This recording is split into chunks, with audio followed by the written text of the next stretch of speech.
In today's video, I'm going to show you how to create a party on Hypixel. So this is very easy and it will allow you to play any Hypixel minigame with your friends. So what you need to do is open Minecraft, go to multiplayer and then join Hypixel.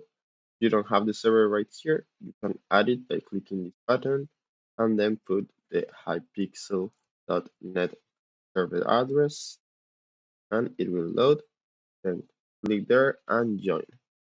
Well, I'm in a Bed Wars game right now, but I'm gonna go back to the lobby. Okay, once you join Hypixel, you will be in the lobby. And to create a party, you just need to put this command to invite someone. So for example, let's say I want to invite this user. So I just open the chat and put /p space and then the username of whoever we want to invite.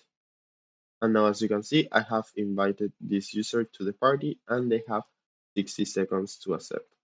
If they want to accept our invite, they just need to open the chat and they will have a message like this where it says click here to join. So they just need to click there and they will automatically join to our party.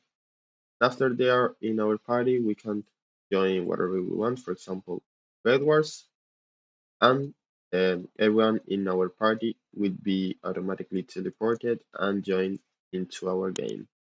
So I hope it was helpful and thanks for watching.